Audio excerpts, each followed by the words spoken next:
and gentlemen, the overture to Duel in the Sun.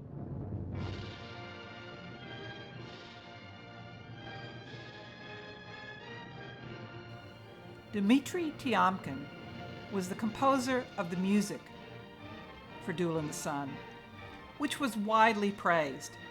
Tiomkin is an interesting figure in film music history, not only because he was so incredibly prolific. He had 22 award nominations and 4 Oscars. He wrote songs as well as film scores, and he was very famous for his song as well as for the musical score for High Noon.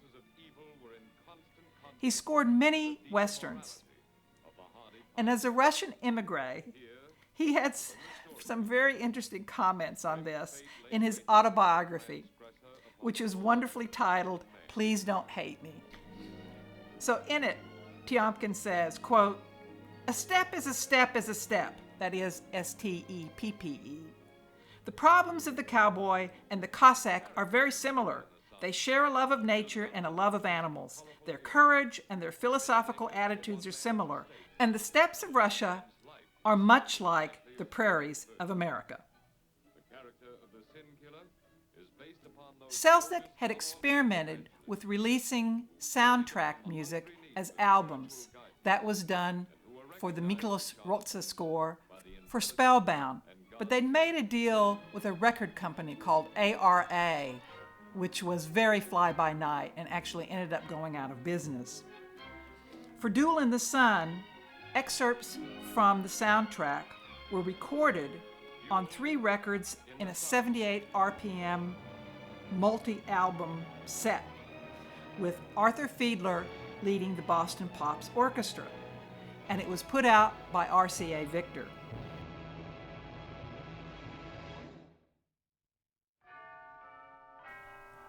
Hello, this is Gaylyn Studlar, author of Precocious Charms, Stars Performing Girlhood in Classical Hollywood Cinema, and co-editor of John Ford Made Westerns. I'll be providing commentary for David O. Selznick's spectacular, fascinating, historically important, and, as columnist Hetty Hopper called it, the lustiest, bustiest, sexiest thing seen in these parts, end quote. Now, David O. Selznick was one of Hollywood's most honored producers, independent or otherwise. The winner of back-to-back Best Picture Oscars for Gone with the Wind and Rebecca, when he bought the rights to a short, pulpy Western novel called Duel in the Sun from RKO Studio in November of 1944. Selznick met his personal production of Duel in the Sun to top Gone with the Wind. It did so, but not in ways that he anticipated or were always welcomed. Duel in the Sun would become one of the most controversial films released in the immediate post-war era, both for its sexual content and its difficult production history. The film would be a turning point in Selznick's career and in that of its female star, Jennifer Jones, who would become Selznick's second wife in 1949.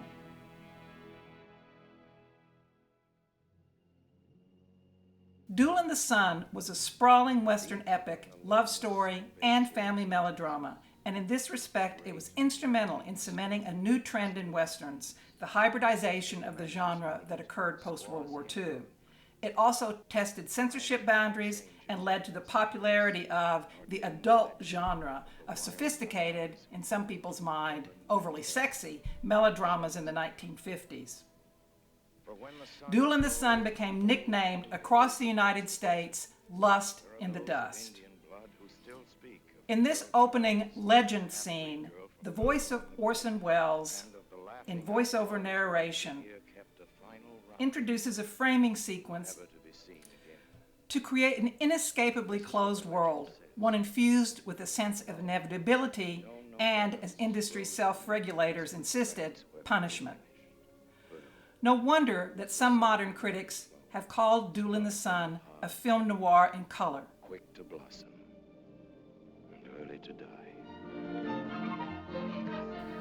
This border town scene, directed by William Dieterle, after King Vidor left the production, and photographed by Ray Renahan, introduces Pearl Chavez, the film's heroine, dancing innocently for a group of children.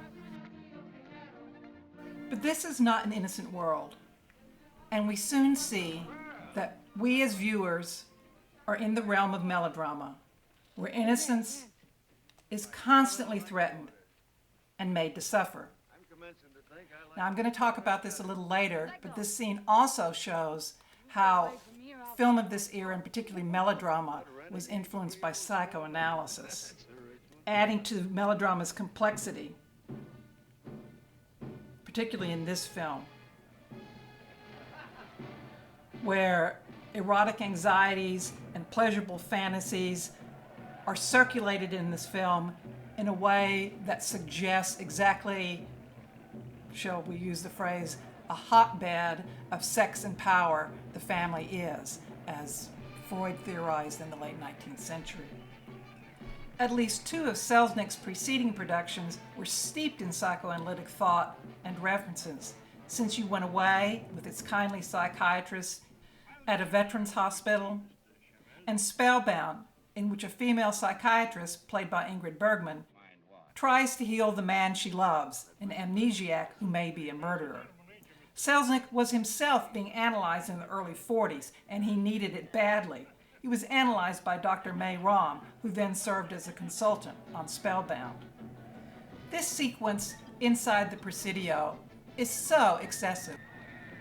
And it's really wonderful, too, in that excess. This bar is so huge, you'd think that Cecil B. DeMille designed it for one of his films. The dancer is Tilly Losch, an Austrian choreographer and dancer who also appeared in an earlier Selznick film, dancing an equally sexy dance, and that film is Garden of Allah from 1936. Herbert Marshall, who had been a leading man of some importance in the 1930s, plays Scott Chavez, Pearl's father.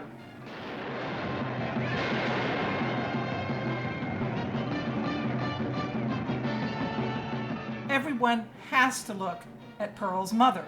She's such a spectacle of sexuality, which of course is racialized. She's Native American, or some accounts claim that she's mestizo. But in any case, this is a seductive dance to a very primitive drum beat. The time spent on this scene, the intercutting with Chavez and his reactions to this spectacle of his wife's sexuality, can only indicate to any experienced viewer of melodramatic film that this is a very important scene.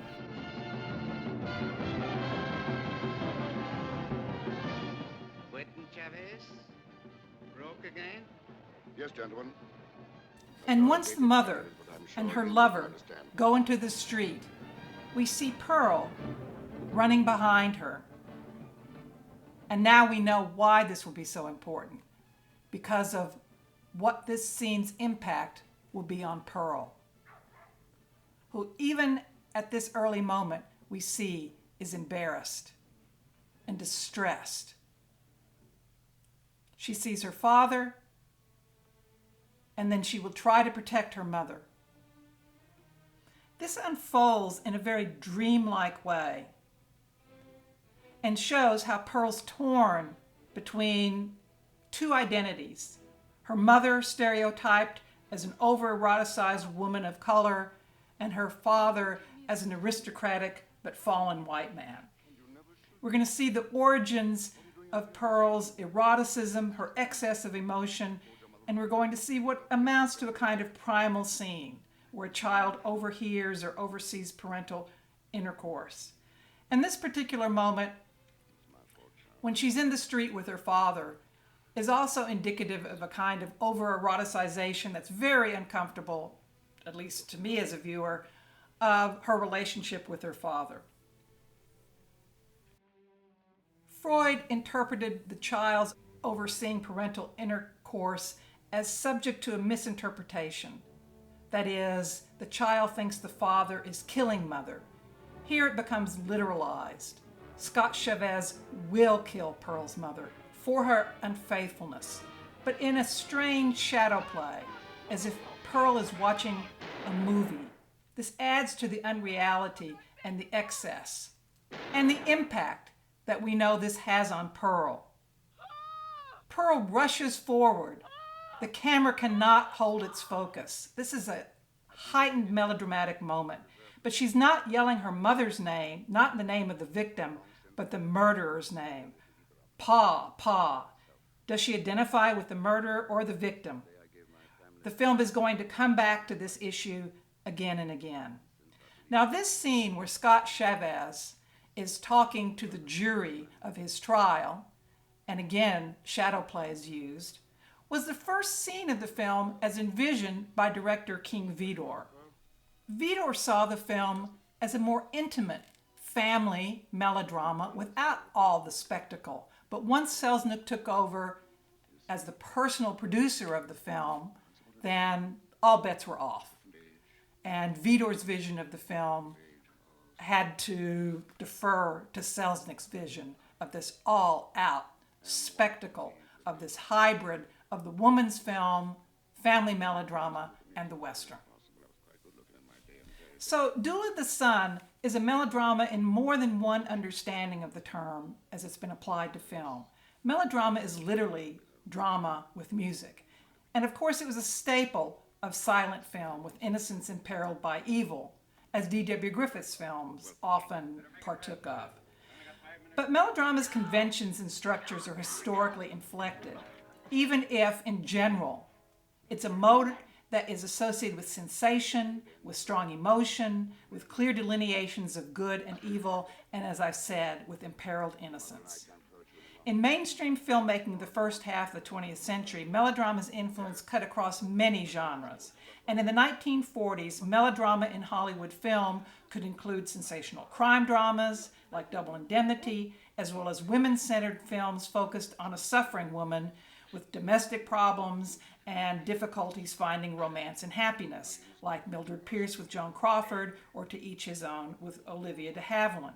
Or, of course, Gone with the Wind from 1939, and other Selznick-produced films that preceded Duel in the Sun, like Since You Went Away and A Star is Born. In other words, what I'm getting at here is that David O. Selznick basically had already shown his affinity for this brand of melodrama in which a woman would be at the center.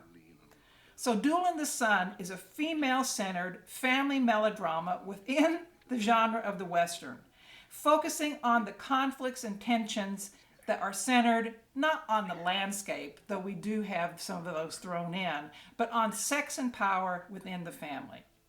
And we have Pearl Chavez as an adolescent orphaned by the tragedy of her parents' sexual conflict.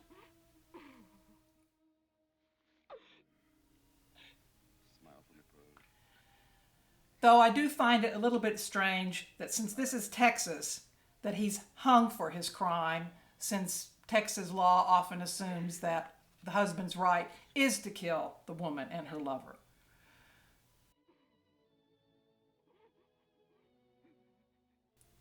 He quotes Omar Khayyam at this moment. All threats of hell and hopes of paradise. One thing at least is certain. This life flies. One thing is certain and the rest is lies. The flower that once is blown forever dies. Ready, Chavez? Quite ready, Chef. And he leaves his teenage daughter, orphaned, to journey across Texas to the vast West Texas ranch of his distant cousin Laura Bell McCandless, the woman he had once hoped to marry. In Nevin Bush's original novel, Pearl was only 12 years old when she arrives in Paradise Flats. And in the novel, she's shoeless, indicating exactly how poverty-stricken she is. And it's not because her father killed her mother, but basically because her father was hung for stealing and her mother decides to remarry and doesn't want to be burdened by a child. So Pearl's costuming here suggests a kind of conflation of her Indianness and what might or might not be her Hispanic origins, right? The sombrero, and the colorful knapsack and the shawl, though the black dress may be a nod to the fact that she's in mourning. Now you go away and leave me alone. I know all about men like you. Now we may think that Pearl seems sexually paranoid, but from the previous scene, we know that she has some reason to hold the assumption that men may accost her in the street. And here we have Harry Carey Sr. playing a character with the strangest name, Lem Smoot. So Pearl realizes that Jess, played by Joseph Cotton, knows Laura Bell. And of course, now he's going to imitate her. But she takes offense. And why? Because we can only assume that people have stereotyped her. In other words, they've racially stereotyped her as sexually available. One of the most interesting things about this film is Jennifer Jones' performance, which was alternately praised and criticized. And she did receive an Academy Award nomination for Best Actress, so that was some vindication for her, but she was also widely criticized for it. Now, within the changing boundaries of the Western, as well as within the film Melodrama in the post-World War era, Jennifer Jones, as a screen persona, embodied a kind of sensual, sexualized femininity that was also paradoxically also often associated with moral innocence. In other words, it was associated with a quality affiliated primarily with females of sexual inexperience, or virgins. So she was combining models of femininity that had often been separated in Hollywood star personas. For example, in the silent period, we think of Lillian Gish versus Pola Negri, Mary Pickford versus Theda Bara. So, but she's not white in this film. So she's not one of these white innocents of the silent period, but she's a darker adolescent whose social context means that her sexuality is often interpreted as being available and experienced. There's the marker. Spanish bit. 1,000,000 acres of McCandless Empire. Empire? Isn't this still Texas? Yes, but the senator doesn't always acknowledge that. Look. He puts a seal of ownership on everything. It's on the sons, too, I suppose. In fact, I'm sure my brother Lute and I are the senator's favorite property. Is your brother as nice as you are? Girls in town think he's nicer. Hi, Jesse. Howdy, Jake. Hi, Rose.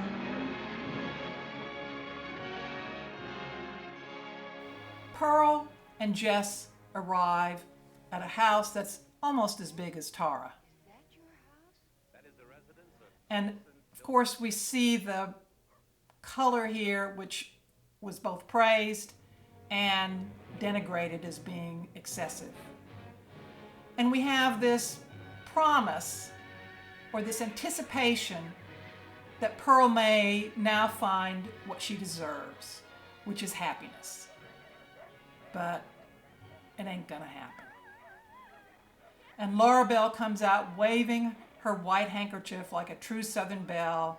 We have a kind of bucolic scene with the dogs in which with the ranch hand, who's not particularly broken out with work, as we say in Texas, and Pearl's arrival.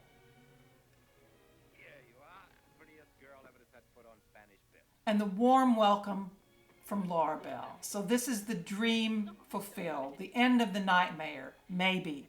But since this is melodrama and we've already seen the legend scene at the very beginning with the voiceover, we know this is not going to end in happiness. But come, dear.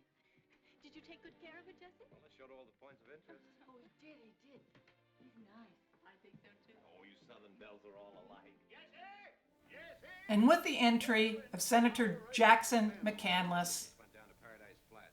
Senator, this good and evil are established in this film. we invited her to come and stay with us. and we have some sense of why this family melodrama is not going to end well for Pearl. McCandless, even though he's from the North, is a racist. Interestingly, in Niven Bush's little book, Jackson McCandless doesn't come off as extremely racist, and it's Laura Bell who actually relays his reputed dislike for mixed marriages, nor is he disabled or bitter. And of course, he's disabled in this film because the actor Lionel Barrymore could not walk anymore and was confined to a wheelchair. And in Bush's novel, McCandless is a diminutive man who often defers to his wife, and their relationship is good, or at least good enough. It's noted that they still sleep in the same bed. But bitterness here in this film is the stuff of melodrama, and it's rooted in the sexual rivalry of Laura Bell's love for Scott Chavez versus her marriage of McCandless. And that rivalry is not in the book. In the book, yes, she chooses between them, but it's no choice. Basically, Scott is charming but very unreliable, and she marries for practical reasons that have to do with her economic status at the end of the Civil War. And the book also suggests the McCandless' sexual compatibility. They actually have 4 sons instead of 2, though there are some troubling habits spread amongst all these young men, and a sense that they've all been overindulged. So Pearl is not going to be treated as part of the family. And it's not just because she's a poor relation, which is very typical of melodrama, but because of her color, her racial heritage. And that's why she's put in quarters that are appropriate for a servant girl, not for a daughter. This is a very important scene, directed by King Vidor and shot by Hal Rawson. And Rawson, I might note, won a Special Academy Award in 1937 for his work on the color film, a Selznick film, The Garden of Allah. So here we have a hopeful sense about how Pearl is going to function in this family, though of course we've already had Lute leering at her. Butterfly McQueen is introduced as Vashti. And although this may not seem like an important conversation, Vashti's desire to get married, it also raises the same gender and race issues that Pearl has and that impede her from being a member of this family. And Laura Bell, of course, is reacting as if Vashti is ridiculous. She doesn't have any clue of the difference in how people are treated because of their color. So to Pearl, basically her advice to Pearl is all you have to do is behave like a lady. So she's assuming that people will treat Pearl like a lady. But Pearl is not a lily-white Southern tot. She's a woman of color and of the lower class who shares more in terms of people's assumptions and how they treat her with Vashti than she does with Laura Bell. And those assumptions include sexual assumptions based on her color, her costume, her class, including her lack of education, which we're going to see. All these things that mark her as not a lady to many people in the society and era in which she lives. So it's not so easy as Laura Bell thinks. And I think that may be one reason that her theme song in this film is Beautiful Dreamer. Laura Bell lives above it all, helped by her medicine. She doesn't protect Pearl. She's already pushing Luton as an attractive boy.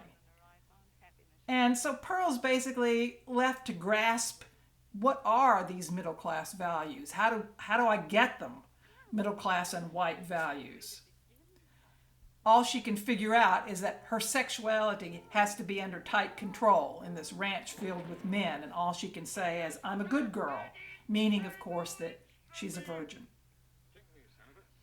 So the past is crucial in family melodrama, and the sins of the father, the sins of the fathers, plural, are visited on both Pearl and also on the McCandless boys.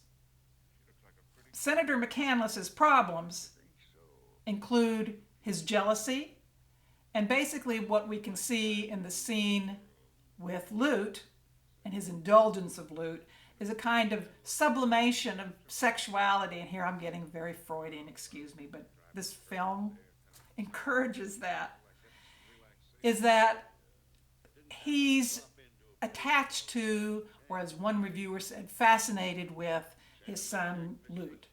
And what does Lute do? Lute basically runs after women and gambles. So all the risk taking. So it's interesting to see that Pearl is going to get blamed for so much in this film. And she wants to be good, right? A good girl, like Laura Bell. But Laura Bell actually has had a break with her husband, and he's in a wheelchair because of his jealousy and because of his perception that Laura Bell was running away from him and going to Scott Chavez. So obviously, his ill will towards Pearl is not only based on her racial characteristics, but also on her being the daughter of Scott Chavez. Jennifer Jones is beautifully photographed in these scenes. Now, we already know from the opening of the film that she's not going to find happiness. And of course, Laura Bell says that she hopes she will find happiness, but that Pearl's going to be doomed to an early death in the desert. And this is a very strange but very condensed kind of melodramatic scene where she goes from one man to another man to another man, basically, encountering all these problems, right, that are attached to her identity. The hostility of the senator, the kind of already displaying an affection to her of Jessie and her kind of gaucheness, wanting to smoke the cigar. Her embarrassment. Jennifer Jones is really quite appealing in these scenes in which she's very vulnerable and which she's trying to figure things out. Some people said her performance was confused. And I think we have to look at the fact that the character is extremely confused. Good little girl. We'll discuss your education another time. So the senator humiliates her. Jessie shows her affection. And then we're going to see Lute, who is the embodiment of the Freudian id. All he's interested in is a good time.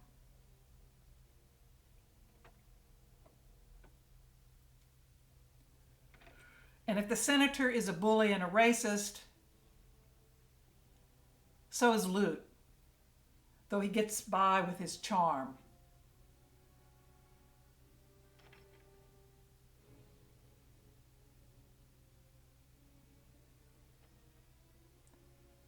And he assumes his privilege, even his sexual privilege, What do you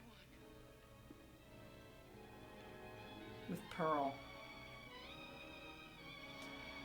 So Jessie said that there'd be many men who would want to educate Pearl. And of course, educating her by force is not beyond Luke McCandless. Now, don't you pretend nobody ever did that before. And again, because of racial stereotyping, he's assuming that she's sexually experienced. And this is a very nasty moment from Lute. You leave that alone. Woohoo! I reckon he must be the white half. Oh, I forgot to say goodnight, ma'am. And scoffing at her and her father's picture. So Duel in the Sun anticipates the multiple star family melodrama of the 1950s, and that is a family melodrama that's often focused on women, like Peyton Place or Douglas Sirk's Imitation of Life.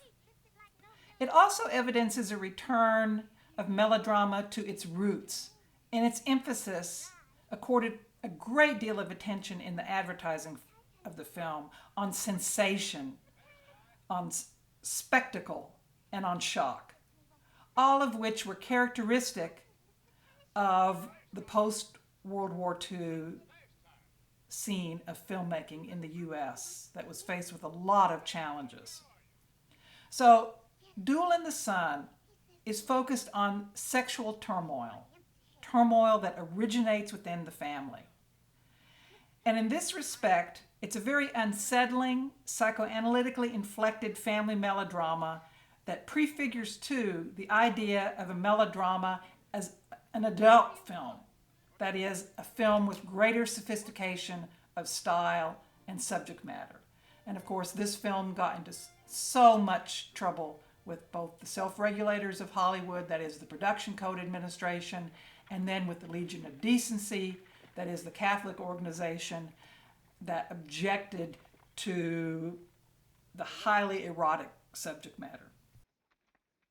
What do you want? Thought you're supposed to be on the roundup today. And suppose you tend to your mortgages and stop... This film, we shouldn't forget, is a female coming-of-age story. And so it centralizes the struggle of a woman to find her place in the world.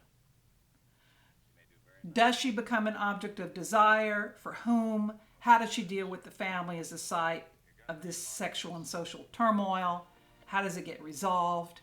And of course, this happens within a Western, which is usually regarded as a male genre. Now, there were several other Westerns in the post-war period, including films like The Furies and 40 Guns, Belle of Montana, that were focused on women, but none of them was a tremendous box office success as this film was. And this success for this film was no accident.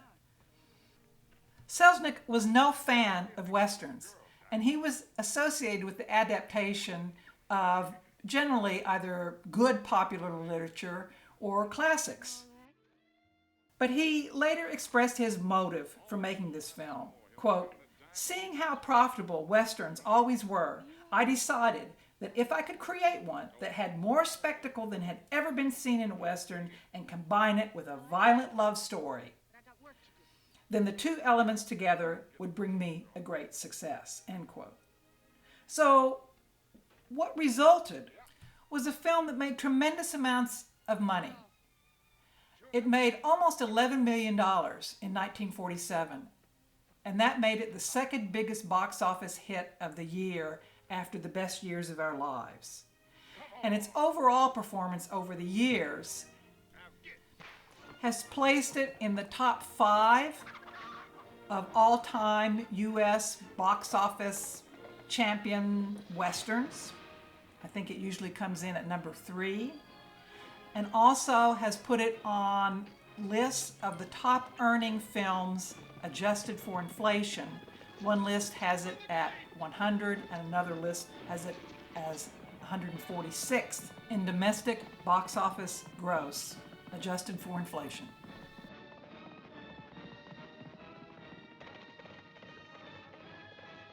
So finally, of course, the film looks like a Western.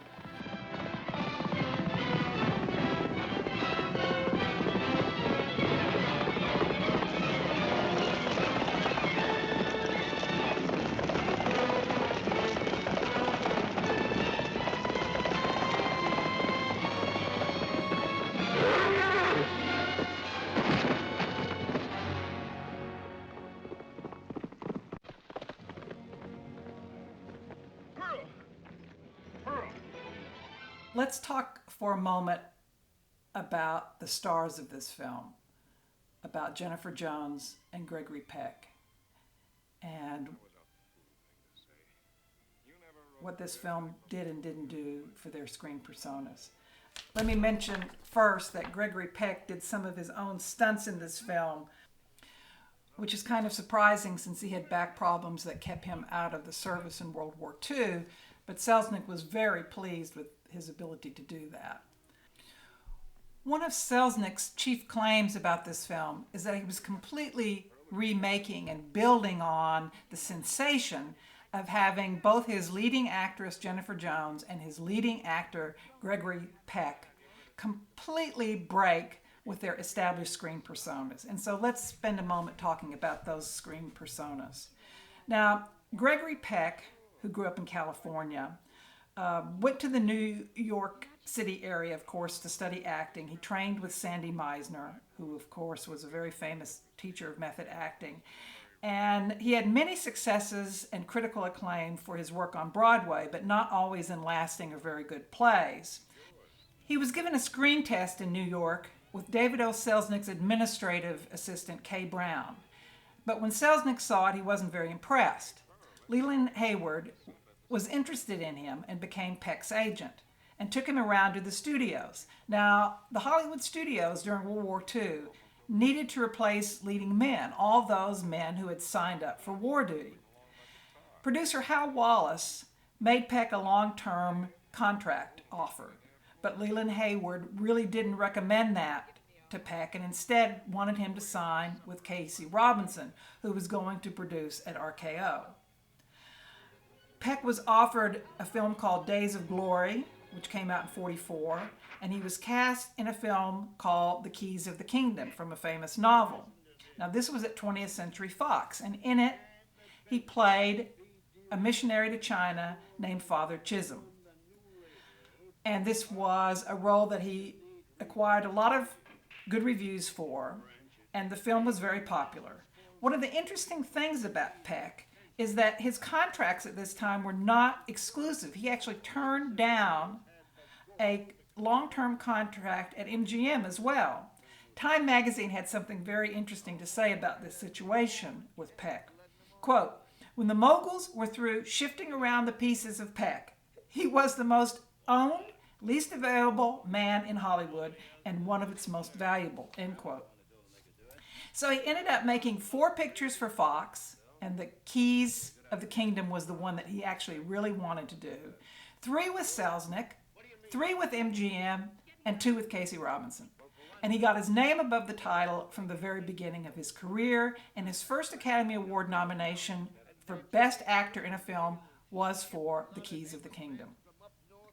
Now, he lost out, but he got a financial bonus. And then MGM wanted him for 3 films. And of course, they were the prestige studio in town. And his response was to accept it. And he made a film there called Valley of Decision that came out in '45, which was very popular at the box office. And he made a Selznick film, Spellbound, in 1945 with Oscar winner Ingrid Bergman. He also made a box office hit with The Yearling and received an Oscar nomination for this film as well. And that was his 5th film. And this came out the same year as Duel in the Sun. Now, this meant his role as Lute McCandless was a major break with Peck's established screen persona. And that established screen persona was as a good guy.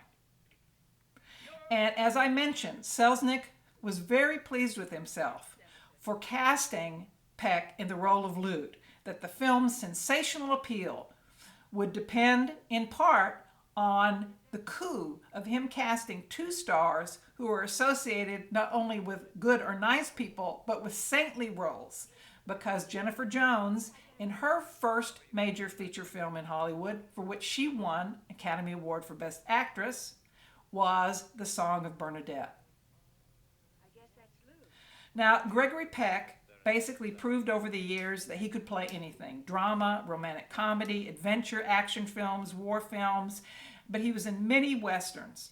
And he also became one of the most honored and long-working male stars in Hollywood history. And he finally won an Academy Award for To Kill a Mockingbird, which of course went back to his Mr. Nice Guy persona. He played opposite Jennifer Jones in one more film. They were rejoined for a 1956 film called The Man in the Gray Flannel Suit, which was adapted from a best-selling actually very famous novel by Sloane Wilson. He was rarely cast as a morally flawed or evil character in the course of his career, though he did play the notorious Nazi Dr. Joseph Mengele in the film The Boys from Brazil. I want to mention, too, that his casting in Duel in the Sun was not without its difficulties. Director King Vidor thought that when he first started playing the role of Lute, that Peck was just not into it, that he just didn't get the character, and that in particular he was not relaxed enough.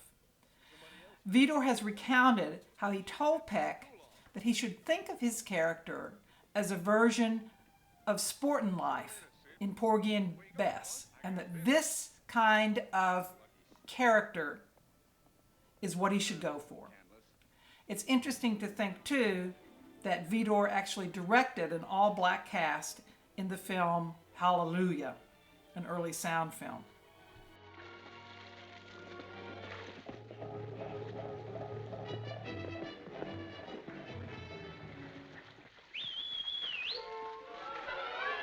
Good afternoon, Pearl.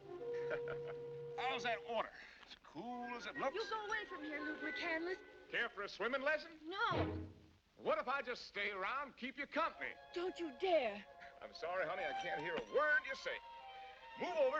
You can't come in. As I've mentioned, Jennifer Jones blended innocence with sensuality. And at the beginning of her career, when she appeared in Song of Bernadette, some reviews actually compared her to Lillian Gish. There's one reviewer, G.E. Blackford, who remarked at the premiere of Song of Bernadette at the Rivoli in New York, quote, "Under the wistful Lillian Gish-like aura that surrounds her," that is Jennifer Jones, "in the picture, she shows great ability and promise of other fine characterizations to come." In her next film, the Selznick production Since You Went Away, she played a high school student, Jane Hilton, who was characterized by Selznick as the courageous American girl who might be the daughter of your next door neighbor, end quote. And in this particular role, she played a young woman who basically grows up because she falls in love with a young man who goes off to war and is killed. And for this role, Jones won her second Academy Award nomination, and this one was for Best Supporting Actress. In her third film, under her contract with Selznick, Love Letters, which was released in 1945, she plays a character who is embroiled in a mystery. In fact, some people think she may have murdered her husband. She has amnesia. But she's very beautiful, she's very sweet, she's called a youngster, she's very sensual, and she's also a woman who becomes a soldier's ideal. She's called the man who's actually wrote the letters that her husband seemed to have written during World War II, his pinup girl of the spirit.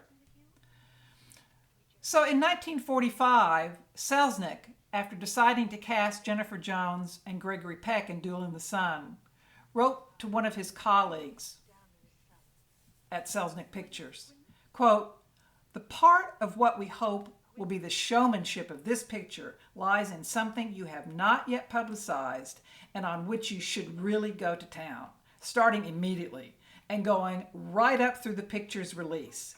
This is the fact that Bernadette and Father Chisholm are playing violent sex roles, and really both of them are heavies in the conventional sense. Also, of course, including the fact that Jennifer plays a half-Indian, untamed girl, and Gregory, a ruthless bad man of the West," end quote.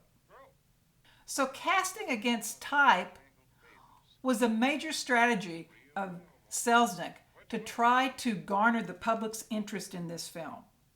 Now, it could be argued that the role of Pearl actually was built on elements already present in Jones's rather nascent screen persona, on sensual beauty, which had been emphasized in Love Letters, on extreme youthfulness, which had been emphasized in the Song of Bernadette, and on sexual vulnerability and sincerity, which was the key to her role as Jane Hilton in Since You Went Away. But obviously, Jones's producer, mentor, lover, David O. Selznick, knew the value of trading on contrast between roles, which he explained to director Tay Garnett when the latter inquired about a loan-out film for Jennifer Jones. And this is what Selznick wrote to him, quote, "I am anxious that her range and versatility be demonstrated by a variety of characterizations, each completely different from the other," end quote. Why are you so slow? I don't rightly know, Miss Pearl, except I always have so much to remember. This is the child, Jubal. Lute has made Pearl look bad at dinner. And this turn of events leads Mrs. McCandless to do something strange with a very ambiguous character. Now, this scene with the sin killer, played by Walter Houston, was actually featured in the first trailer for the film as being one of the 1,000 memorable moments of the film that was devoted to comedy. So this character was definitely seen as kind of comic relief in this film. It also should be mentioned that Walter Houston was paid an enormous amount of money for, the 4 minutes he's in this film. Basically $40,000 plus, because his agent would not allow him to work for anything less than what he'd be paid for a full-time job in a feature film with a minimum of 10 weeks. So there you go on that.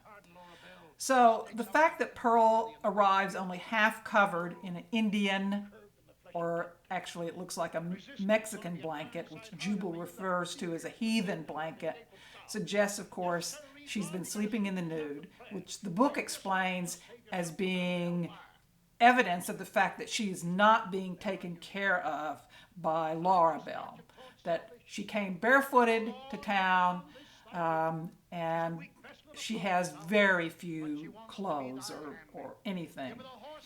So religious groups got very upset about the character of the sin killer, in effect that he was not only an itinerant preacher, but that he is, they thought, blasphemous, obviously unordained, and a very inappropriate representation of religion, turning it comic, and that he seems rather lecherous in this scene. And of course the medal he gives her I love, because it's Orientalist as well. Now, one thing I want to mention is this outfit that Pearl is in, the outfit of the blanket covering her nakedness, was a problem to the Production Code Administration as well. They sent out Jeffrey Sherlock, who was an assistant to Joe Breen and a Brit, to try to get her better covered. He basically came back and said something needs to be done, and they did it. This outfit was also featured as part of advertising on the marquee of the Egyptian Theater in Hollywood for the premiere of the film in late December of 1946. Basically, there's this huge cutout above the marquee that shows Pearl in this blanket, and then a close-up of Lute looking at her from one side, and then Jessie looking rather grim-faced, looking out from the other side. This marquee advertising also drew protests as being inappropriate, as being too sexual, and anticipated the furor over a film like Baby Doll, which in 1956 was advertised in New York City with this huge cutout figure of Carol Baker in a short shrift, sucking her thumb wedged in a baby's iron crib. Long story about that, but just to say, Duel in the Sun anticipated that kerfuffle.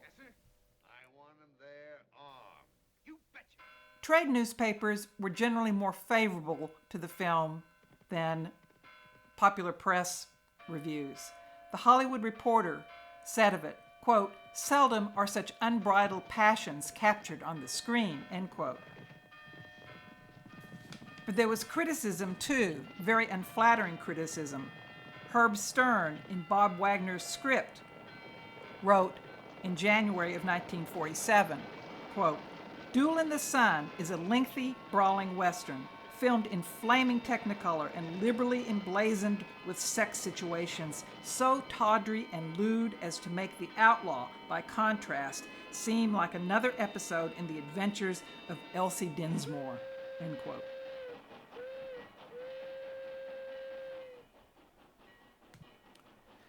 Selznick's problem with the Legion of Decency, Selznick did not blame on Selznick. Instead, he attacked Eric Johnston, head of the MPPDA, saying, quote, the issues arising out of Duel in the Sun are due in very large part to the cowardly attitude of the Code Authority and the Producers Association in not backing up its own code. I have been the victim of a rather shocking betrayal by the industry, which has sat silently by while attacks were made upon a motion picture approved in detail by the Code authorities and reshot in part at huge expense under Code supervision. He accused the industry of having, quote, let me down so deliberately and so badly, end quote.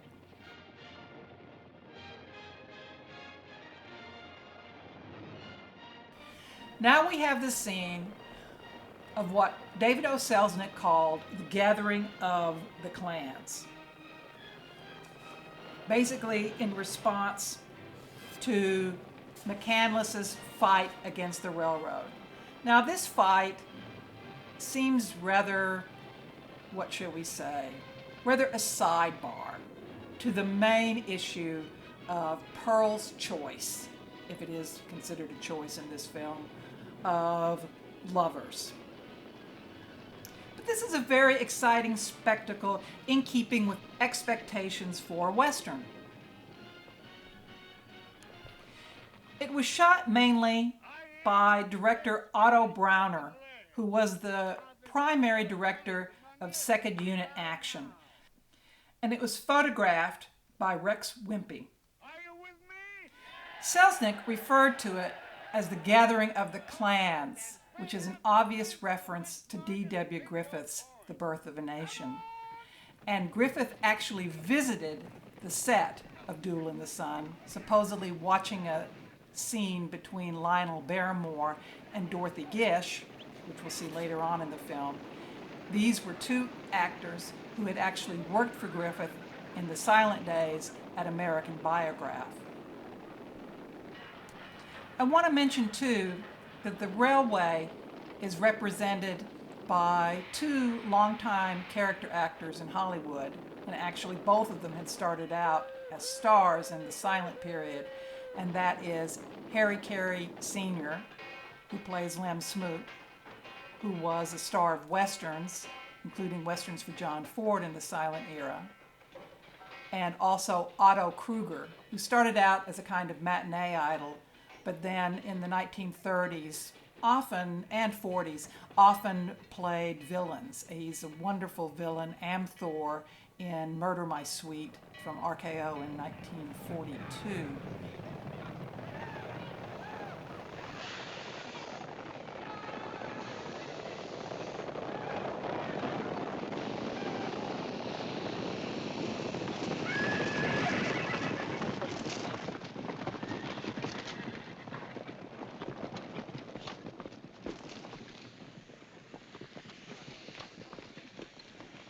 Kind of thought he wouldn't take this lying down.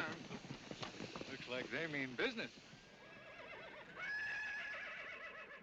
Now, one of the interesting things about Lionel Barrymore's character in this film, Jackson McCandless, is that his background is so murky. I mean, we just have him established as a racist and as an individualist who can't even see the value of the railway going across his land when apparently everybody else can.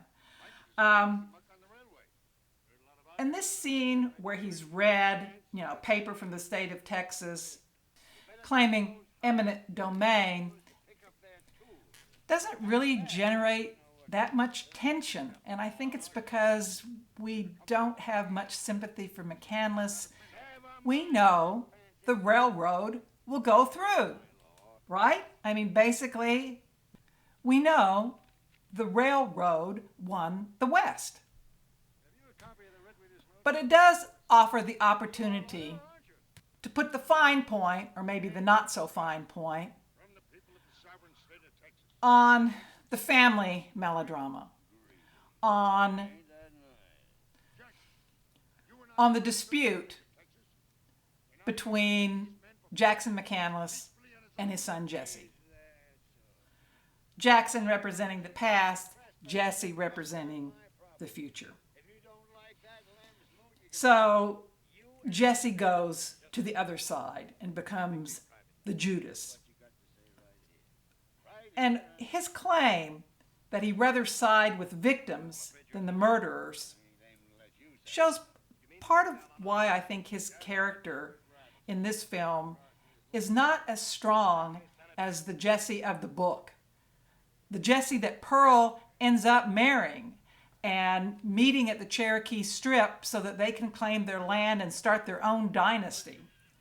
And also, interestingly, a character who gets her off of a very serious charge of aiding and abetting loot in a robbery, and does so by violating his oath as an officer of the court. He basically has her lie on the stand and coaches her because he loves her. So the Jesse of the film is not associated with a kind of heroism or with a kind of active attempt to help Pearl. He's a pacifist. And pacifists in Westerns aren't well represented for real reasons. I can only think of Destry as a successful character in that regard. So if he's not going to fight, then we've got to have the cavalry arriving to stop the massacre, stop the potential war. And this supposedly was photographed by W. Howard Green and directed by Otto Brower in California, actually. So in a minute, we're going to see this articulation of the past. He can't fire on the flag that he fought for in the Civil War, his country.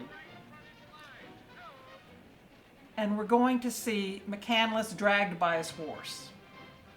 Now, this is a really poignant reminder that we're in a mode of drama in which repetition of the past is one of the hallmarks of the family melodrama. And McCandless was crippled by a fall from the horse, and now he's going to fall again. And why does he fall? And of course, in melodrama, the reasons may have motivation in the plot, but oftentimes they often seem to have psychological or emotional reasons as well. Kind of repetition compulsion. If we go back to Freud. Please let me go back to Freud. Maybe I should say something that plagiarizes from the title of the autobiography of the musical composer for this film, Dmitri Tiomkin, and the title of his autobiography is Please Don't Hate Me. And that's what I feel like I need to say in bringing up Freud yet again. Please don't hate me.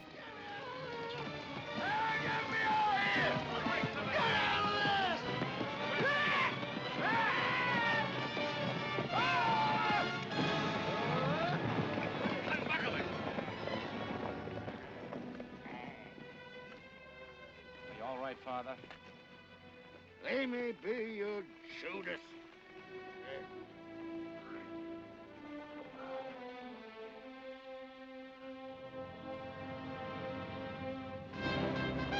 Fours left, column left. Gallop. Hello.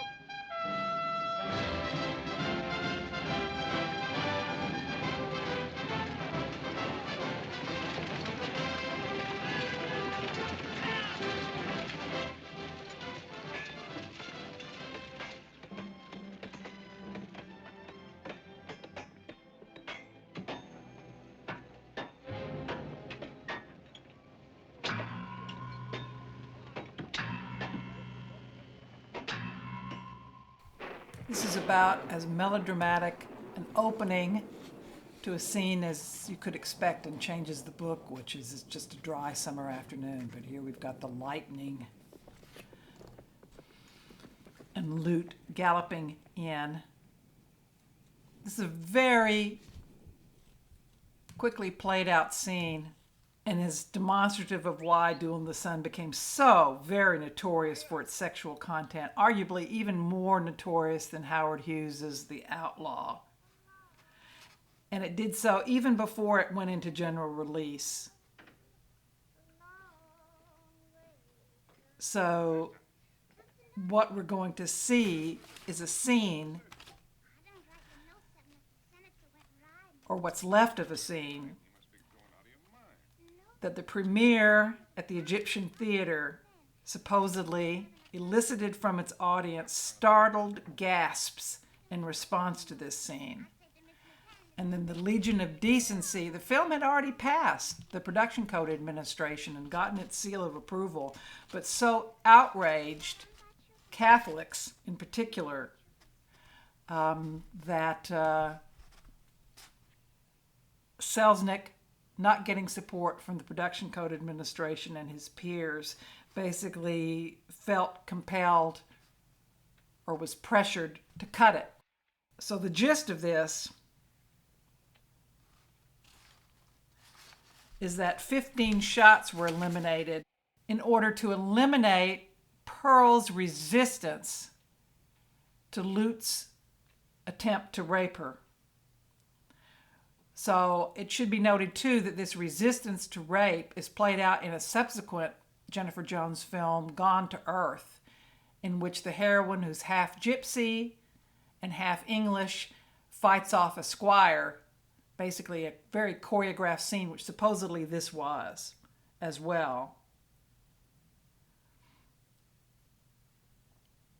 So these 15 shots were eliminated, though Selznick was very much pressured by Martin Quigley, who was publisher of the motion picture Herald and a Catholic layman and one of the originating authors of the production code, to drop the scene entirely. What's left is so truncated, but Selznick refused to drop the scene entirely because he thought it was necessary to the dramatic element or development of the film. This is a very touching scene, and of course it's going to play out very melodramatically because Laura Bell anticipates her own death. And the audience, unlike Jessie, has seen her declining health and knows that this is likely true.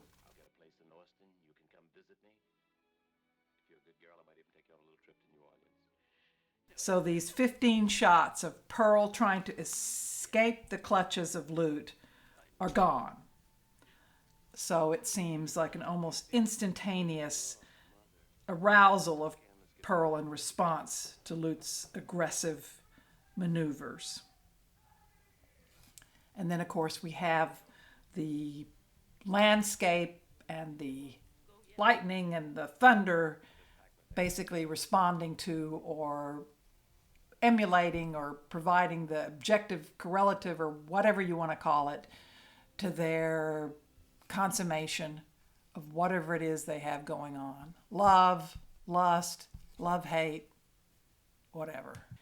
And as a result, Pearl becomes an exemplar of what Hannah Blanc labels virginity porn. That is, when you have a virgin who, as she says, quote, becomes sexually voracious upon losing her virginity, end quote. So this is based on a fantasy of male mastery and women being converted from girls into instant nymphomaniacs. So the unwilling girl is turned into an eager participant in sex. Interesting, too, that the motion picture Daily, in response, apparently, to seeing this premiere, said of this scene, quote, "Peck sets out in lustful quest of her physical favors and takes them by storm," a little pun there, "in the most forthright display of virility, illicitly triumphant as an American camera has looked upon in years," end quote. So it's a very fancy way of talking about a rape scene turned into virginity porn. No, you don't. You don't. Where are you going? Going to Western. You're going to be gone long? I want to comment Quite long enough. for a few moments about Joseph Cotton. Bless your heart. And he plays this scene so well across from Lillian Gish. And Cotton was not young when he was in this film. He was born in 1905, so basically when filming is taking place, he's 40. He's perhaps best known, of course, as a cohort of Orson Welles in the Mercury Theater, and he played a major role in Citizen Kane in 1941, and then he was in The Magnificent Ambersons in 42. Interestingly, he had his own playing against type in a Hitchcock film, Shadow of a Doubt, in 1943, where he plays a serial killer who upends a family, his own family. And he became contracted to David O. Selznick, and so he ended up in 4 different films with Jennifer Jones. In Since You Went Away, in which he does not play the romantic lead across from her. Basically, he plays a man who had been in love with her mother, and the daughter, Jane Hilton, has a little crush on him, but he turns that aside. In Love Letters, which I've mentioned, from 45, in this film, and then in Portrait of Jenny from 1948, in which he plays a Depression-era artist who's inspired by a little girl who is revealed to be a ghost, and that is played by Jennifer Jones. He had a very long and productive career, and actually one of his last films was another Western, which was Heaven's Gate, the Michael Cimino disaster from 1980. And his screen persona, again, very interesting in the sense of he can play the sensitive, nurturing, loving, romantic type, which he is definitely in Portrait of Jenny and also in Love Letters. But in this film, Selznick plays off of that, but shows a certain kind of weakness, a kind of ineffectuality. He's morally ineffectual in this film. He doesn't protect Pearl. And in the end, when he seems to be offering her a future, it's a very compromised future. He's made a different romantic choice. And he's in a way, as I mentioned before at the scene of the McCandless's Men versus the Railroad, there's something about him in this particular film, as the part is written, that is not very attractive, that is not very heroic, that is not very romantic, that is somehow lacking, which I think adds then to the fact that Selznick didn't want Pearl to end up with Jesse in this film. When Jesse backhands Lute, it's too little, too late, right? Too late, in melodramatic terms.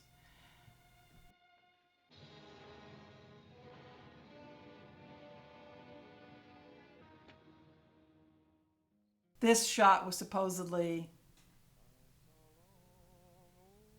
directed by Joseph von Sternberg, who was brought in as a visual consultant to kind of enhance the erotic visuality of this film because of all his experience with Marlene Dietrich, shaping her persona and making her such a beautiful icon of Paramount films in the early 30s.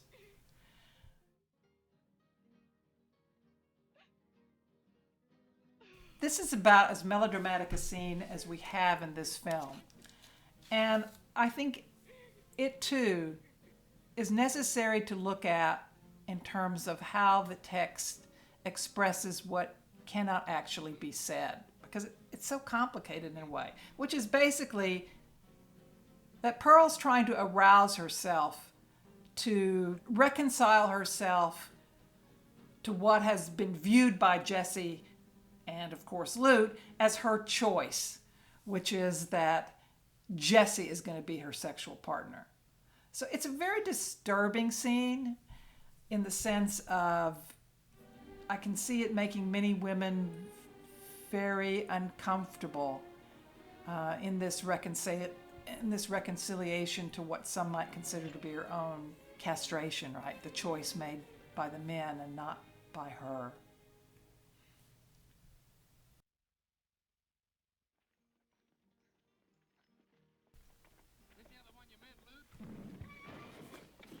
I want to get back to the issue of this film's cinematography and its use of color. Of course, here in this outdoor scene, we've got this beautiful vista and this clarity of the color, and there's nothing expressionistic about this sequence in terms of color. But let's talk about the issue of how this film's cinematography came about and also the reactions to it. Now, one of the unusual things about this film is that it had 3 different directors of photography, all Academy Award winners. Lee Garmes, who won an Academy Award for his black and white cinematography for Shanghai Express with von Sternberg at Paramount.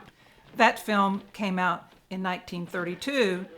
And Garmes was also the cinematographer on Morocco in 1930 with von Sternberg directing, Dishonored in 1931, and An American Tragedy also in 1931. And these are, of course, we have to acknowledge that von Sternberg, who himself was a member of the ASC, the American Society of Cinematographers, often took credit for the photography in his films. So in addition to Lee Garmes, Ray Renahan was one of the directors of photography on Duel in the Sun, and he had won Academy Awards for Gone with the Wind and also for Blood and Sand, that is the 1941 version. And finally, we come to Hal Rawson, who won an Academy Award that is a Special Academy Award in 1937 for his work on The Garden of Allah, which was a Selznick production that was in color. So not only do you have these 3 directors of photography on this film, who are all incredibly talented and award-winning, but you also have others contributing to the photography, including on second unit, Rex Wimpy, Charles Boyle, W. Howard Green, Alan Davey, and von Sternberg himself was brought in as a visual consultant, supposedly making color tests for Jennifer Jones and then also contributing to her eroticization in the film visually. Hey, Luke, what's up? Nothing, Ken, just practicing. Can you shoot? Sure, it's easy. That's what you said about bareback riding. All right, I'll show you. Better not try it. You might hit Ken. Or the mare, more likely. Sure is doggone hot. Sure is. You know what I'd like to do? What? I'd like to take a swim. You mean it? Sure, I mean it. Let's go to Saint Bleu. I don't mind if I do.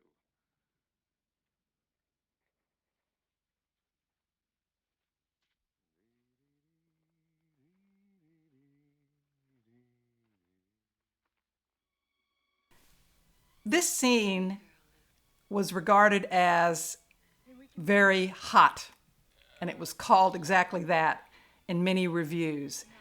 It also may seem very short, and that's true because it was the victim of censorship. In the original conception for this scene, and they shot it, Pearl does a very sexy dance, which is based on her mother's dance in the cantina. And supposedly there was part of the dance in which she's virtually making love with her body with a tree. And so obviously that did not sit well with the Production Code Administration, and Selznick was forced to remove it. This scene was directed by William Cameron Menzies and William Dieterle, and photographed by Lee Garms and Ray Renahan. And the reason it wasn't directed by King Vidor is by the time this was filmed in California, Vidor had left the film, and that was in August of 1945. He had walked off. This scene is again really interesting and points to some of those things that the reviewers talked about, but in interior shooting, which is the strangeness of the color, the exaggeration of the color. Now, there's no obvious symbolism to this color in the barbecue scene that we see with the dancers under the lights, and the garish colors of purple and green, magenta, but it gives us a very unsettling feeling. And it, even in spite of the fact that the lighting is motivated by the lanterns, which have colored patterns on them. So this is just another instance of how this particular film really attempted to work to do something different with its color than just realism. And the strangeness of the color in the public scenes of the barbecue may prepare us for some of the nasty things that are going on behind the scenes, as we see in Senator McCandless's racist warnings to Lute that he shouldn't be getting serious about Pearl.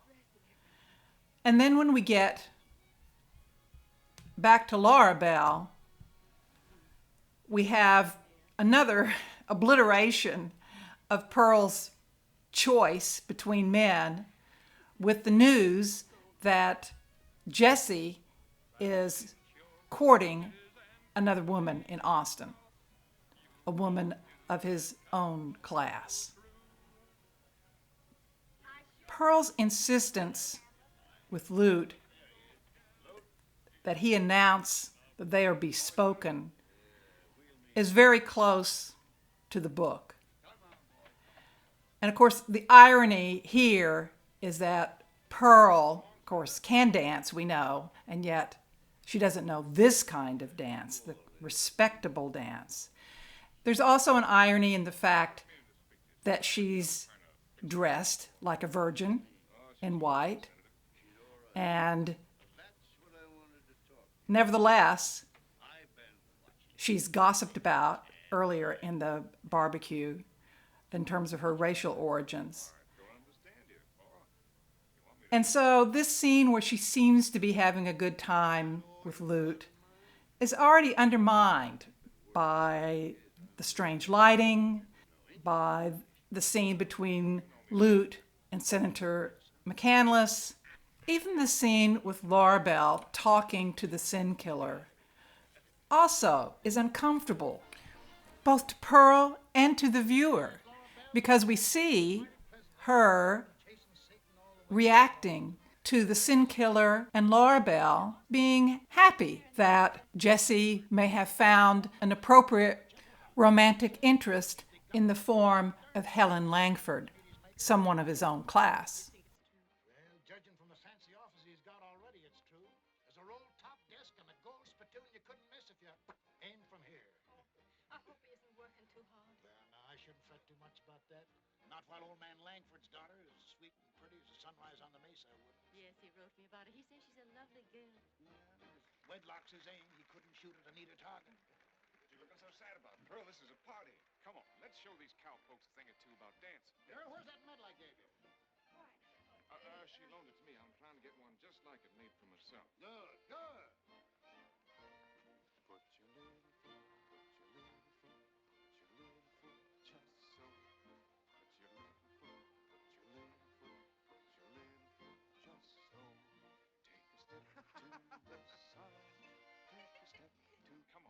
Don't let them yokels laugh at you. But, Lute, I don't know how. It's easy. Just follow me. So when Pearl and Lute go onto the dance floor under the garish lighting, and suddenly Pearl can't dance these dances, right? She can dance, we know that, but she's not trained in these dances. So she's rather uncomfortable, even though she's trying to have a good time, and of course, then that kind of blossoms when she does get the hang of it. But the audience, I think, feels uncomfortable and continues. So, and then we have this overhead shot. We have the garish lighting, as I mentioned before. And of course, then we have her anticipation that what she wants more than anything else is for Lute to announce that they're engaged. And the audience knows, as she does not, right, that he's been inoculated once again by Senator McCandless to avoid this kind of entanglement with her. So here we have a really nice scene in terms of melodrama where they step into the darkness. So now it's the literal darkness, but we know that they're already struggling. And it feels sad at this moment, right? Because for once he really seems honestly attached to her and enjoying the pleasure of her company, and she him. But it turns sour so quickly because of everything else that is churning in this family melodrama in terms of sexuality, in terms of racism, in terms of Lute's self-indulgent ways that can't be overcome. How you think about El Paso and Amarillo ain't no different than Sodom and Gomorrah. On a smaller scale, of course, but what in Beelzebub's name do you call that? So Pearl flees into the darkness. And even though a shadow falls over her, this is not a bad thing. She's introduced to Sam Pierce.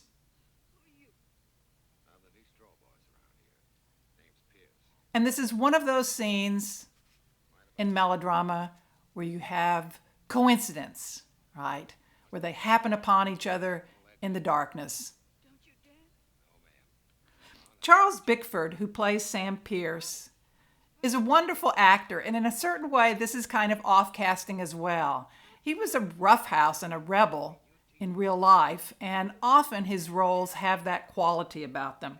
But in this particular film, he's playing Sam Pierce, who's a very gentle and caring man. Charles Bickford was nominated for Academy Awards 3 times in the category of Best Supporting Actor for The Song of Bernadette, which starred Jennifer Jones, The Farmer's Daughter, and also Johnny Belinda. He appeared in numerous westerns and was in another one with Lillian Gish, The Unforgiven in 1960, directed by John Huston.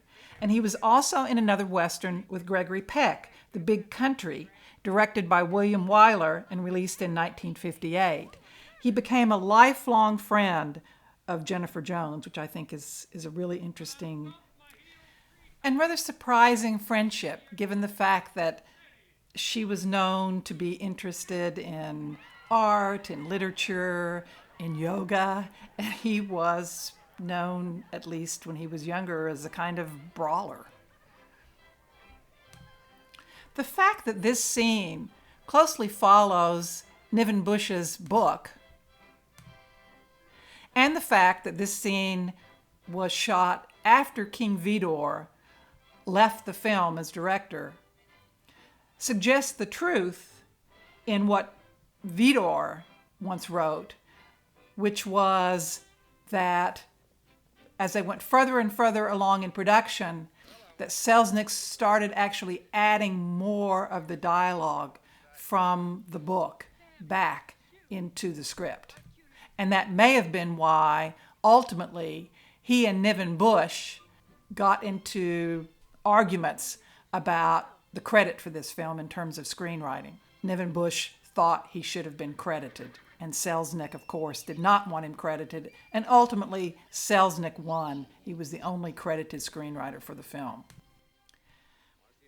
Before we go any further, I need to get back to this issue of the production, the difficult production of this film. And I've alluded to the leaving of King Vidor and to the 3 different directors of photography, to the fight over screenwriting credit.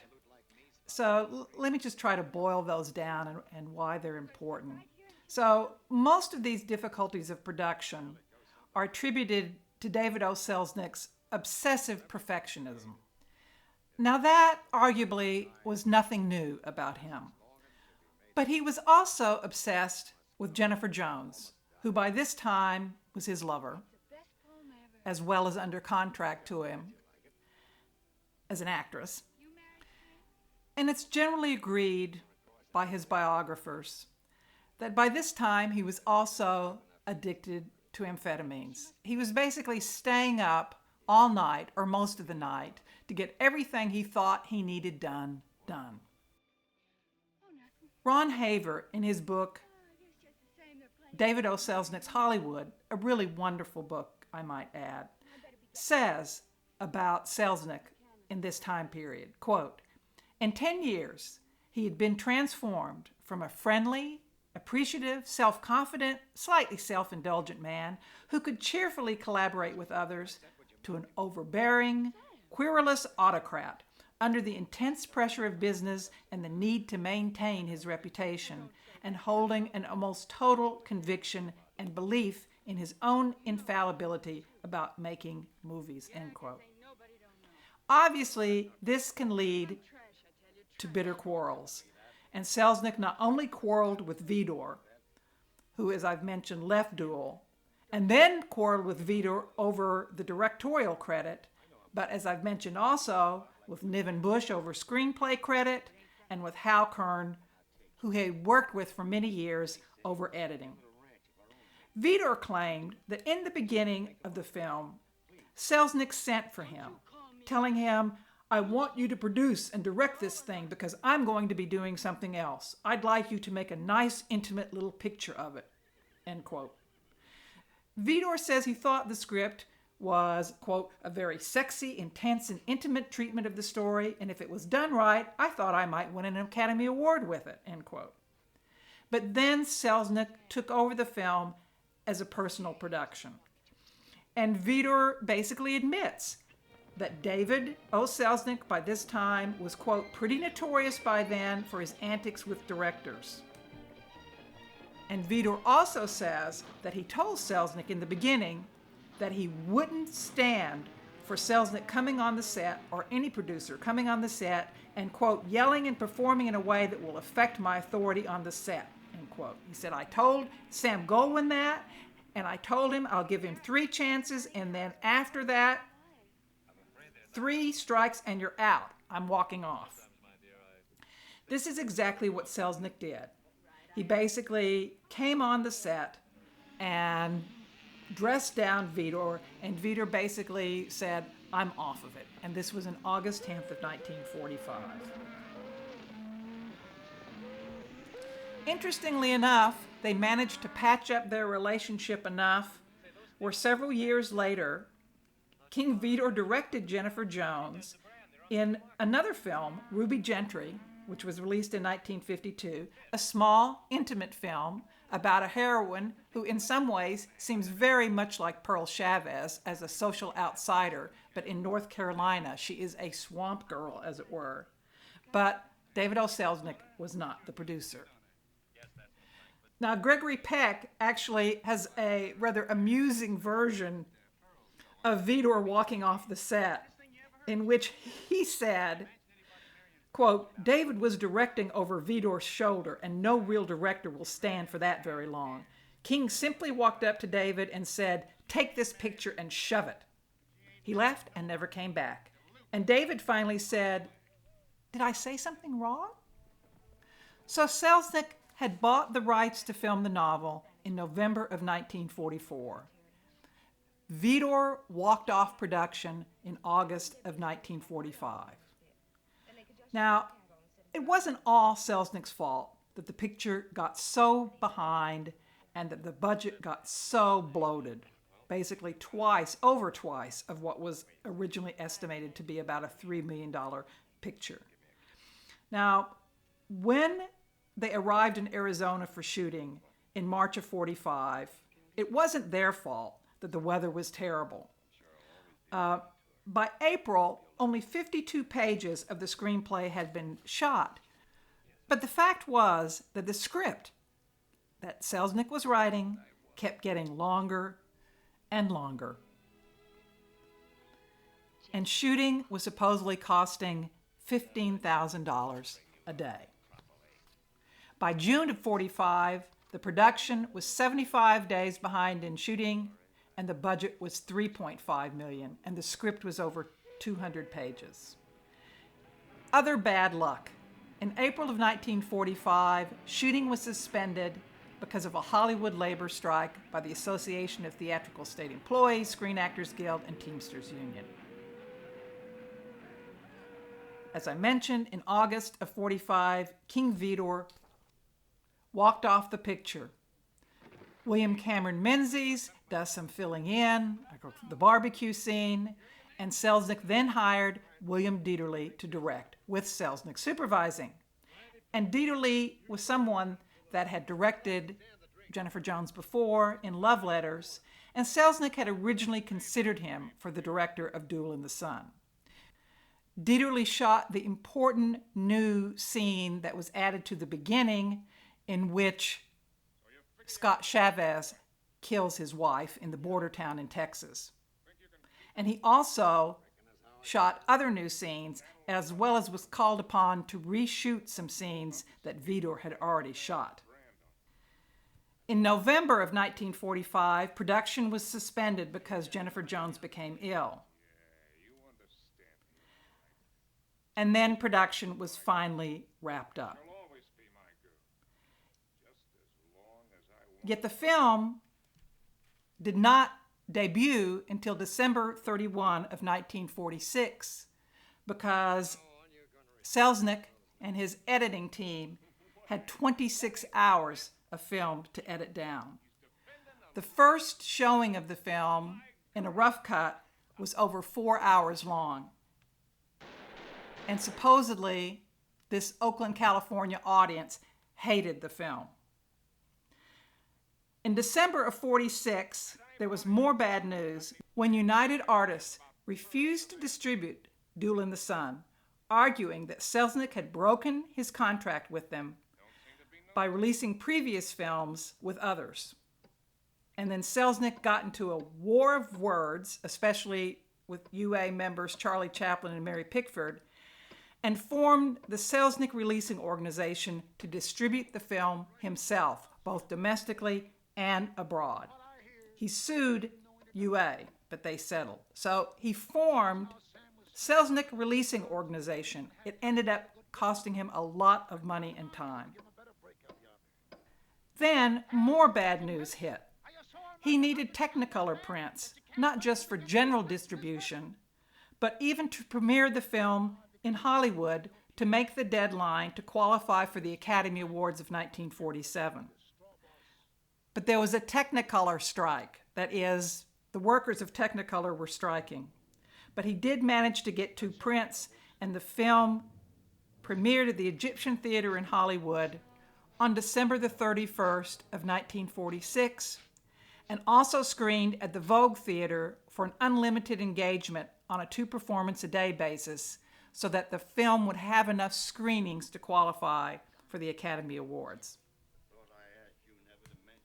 Selznick was sorely disappointed in how the film fared in Academy Award nominations. There were only 2, one for Jennifer Jones as Best Actress and a nomination for Lillian Gish as Best Supporting Actress.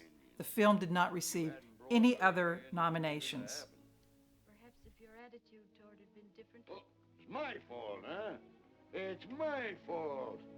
You dare to bring that Indian baggage right here into this house, and now you try to tell me you get her out of here. And what's more, get her out of here tonight. You've screamed at me for the last time. You made one of your sons hate you and send him away. You made the other one a murderer. Pearl will stay here just as long as I do.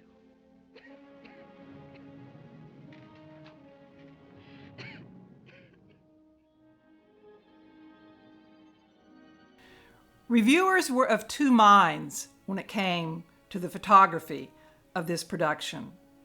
On the one hand, in Q, Jesse Zunzer, in a review that was otherwise very damning, said, quote, "In seeking something in this opulent production to praise, one returns inevitably to the magnificent outdoor photography.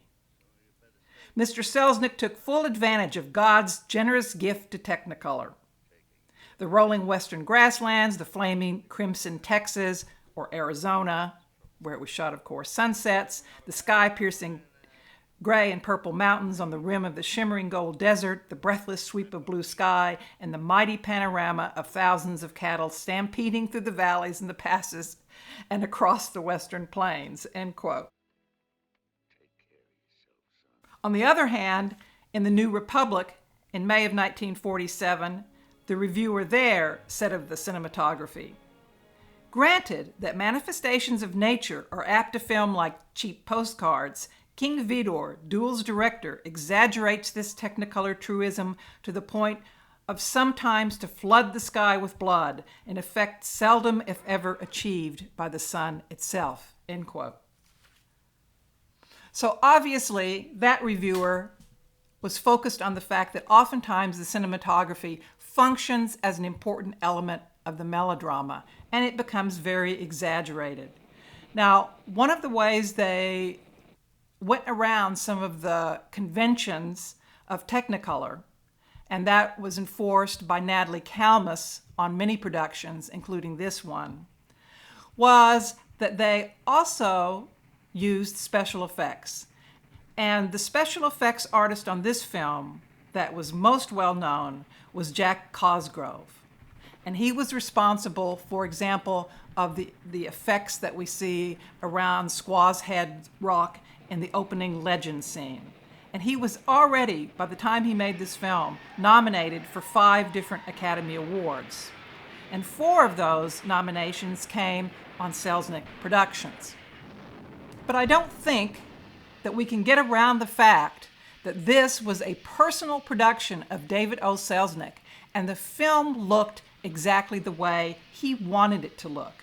And there are many scenes, especially these outdoor scenes, that do have exaggerated reds and oranges that do bear some similarity to some scenes in Gone with the Wind.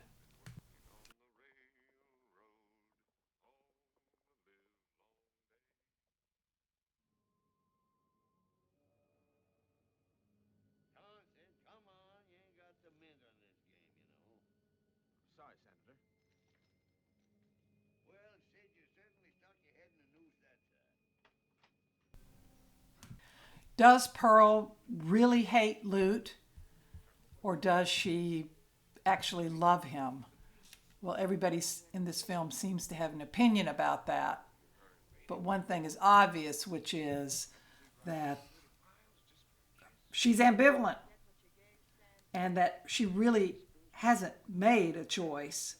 Basically, her choice has been short-circuited by the dysfunction, sexual and otherwise, of the family that she's been placed into.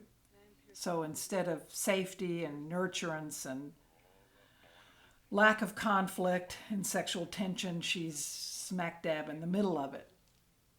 And of course, in crude kinds of descriptions of this film, the Pearl character is often made fun of as being your typical kind of half-breed. I think one review calls her a doxy. And they seem to overlook that this film is really about the maturation of a girl into adult femininity, and that is put in danger, and that her potentiality is basically cut off. So You know, just when I figure I'm doing fine and dandy, I start The film, as excessive as it is, as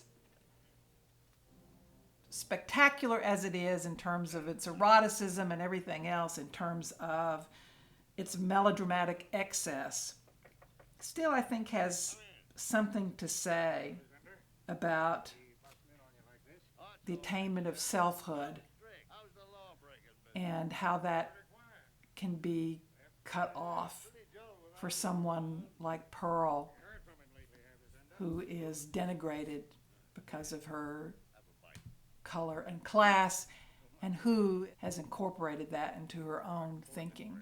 Yeah, the next batch you get, I'll send you some. No, I ain't heard a word from Lute since he was attacked by that no-account Sam Pierce.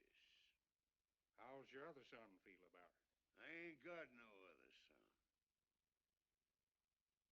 Funny thing. One of the boys thought he saw Lute heading up this way. Now we're going to return to the film, I wish it was. to one of the strangest and most controversial scenes in the film. We've already had enough strangeness with the fact that Lute has made love to Pearl when she's wearing a nightgown with Lute's mother's name emblazoned across the bosom, Laura Bell. But the upcoming scene, which Selznick called the degradation scene, is one that you can understand elicited the ire of many people who thought it was not just lurid, but that it was blatantly sadomasochistic. Some people claim that this was directed by Joseph von Sternberg. Many people thought that it did not belong in a mainstream Hollywood film, much less one made by a producer of the stature of David O. Selznick, and that it was exemplary of what had become Selznick's cynical quest to make a film with such sexual sensation that he, along the way, had degraded himself as well as Jennifer Jones in the making.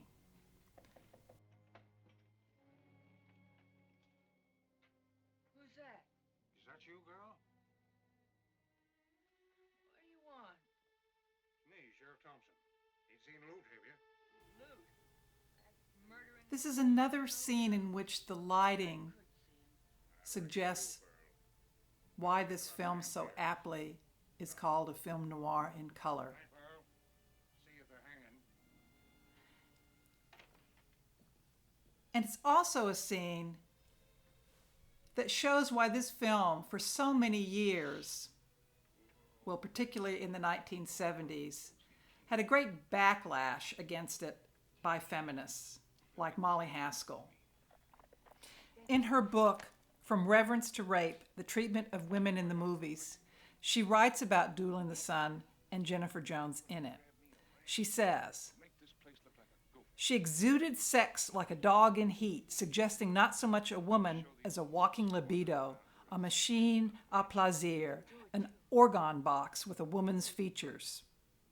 She represented for Vidor the sexual freedom of the lower classes of the dark-skinned races. Not that they are in any cross-section of life, but as they were in his own feverish physical imagination. She's unreal, even embarrassing, except in those outrageous moments when she explodes sexual stereotype, as in the Liebstod shootout on the cliff with Gregory Peck in Duel in the Sun. She rises to a wild magnificence as she gets her revenge. But that she doesn't get very far with the men she wants, Gregory Peck in Duel in the Sun, or Charlton Heston in Ruby Gentry, that is another Vidor film, only makes her groveling more embarrassing. For the woman viewer, there's a special humiliation, a spiritual castration tied to the spectacle of a woman clinging to a man who doesn't love her.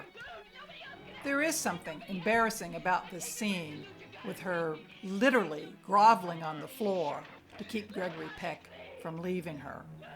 And people were also offended by the fact that after he leaves, the groveling doesn't turn to anger, but to a kind of erotic anxiety, the writhing on the floor, suggesting that she's aroused by her own pain and suffering. So we had one nighttime scene in a bedroom with the departure of lovers. And now we're going to have another scene in a bedroom with lovers having to say goodbye. But of course, this is a very different tone to this.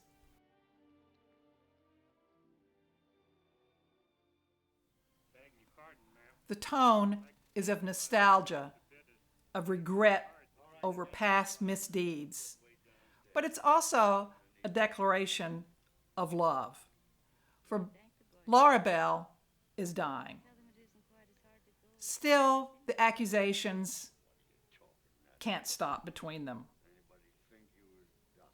And of course, he's explaining himself. She's explaining herself. And I believe it's this scene probably that got Lillian Gish the nomination for Best Supporting Actress. We should remember that Lillian Gish had actually been directed by King Vidor in 1926 in the MGM production of La Bohème, in which she plays Mimi. And of course, Mimi has a great death scene in that film as well.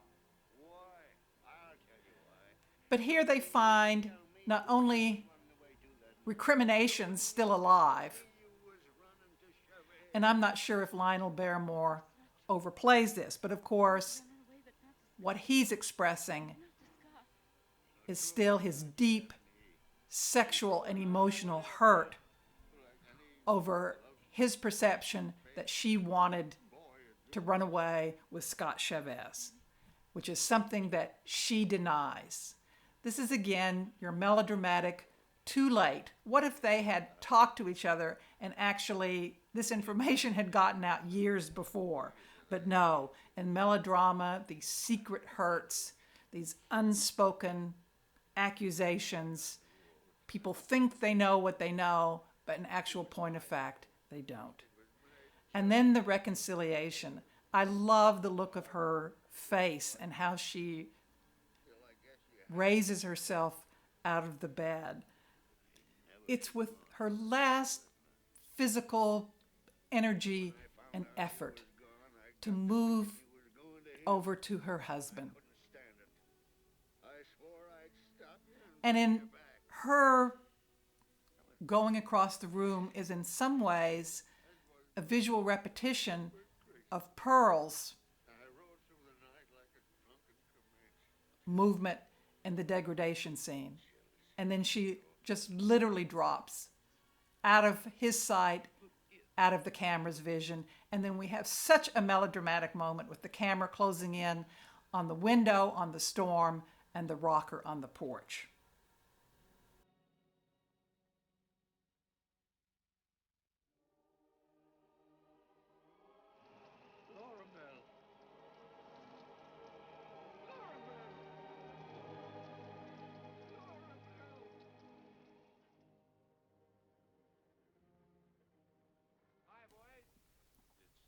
Jesse returns too late, and in some ways I think we feel as well with too little.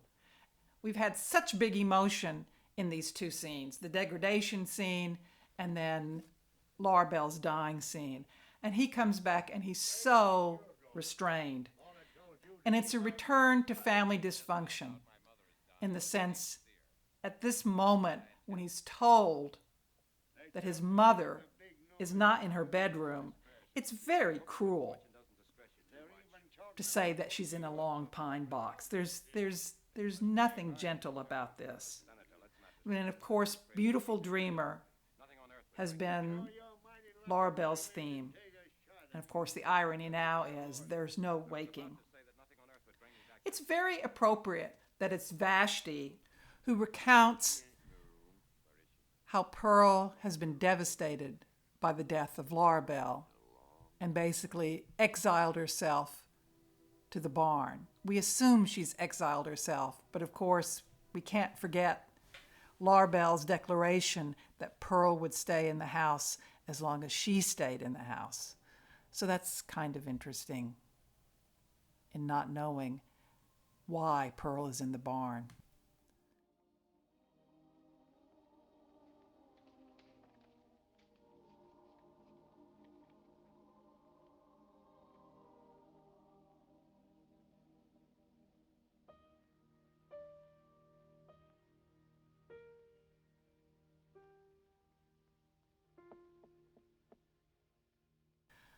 Butterfly McQueen is very moving in this scene, I think.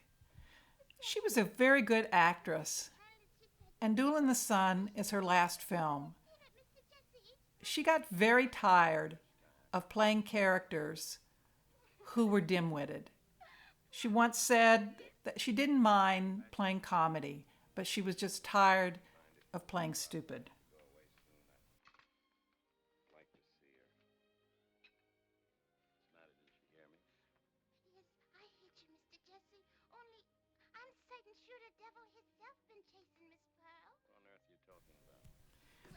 I think the effectiveness of this scene is not only in attempting to register the ambivalence that Pearl feels toward Lute,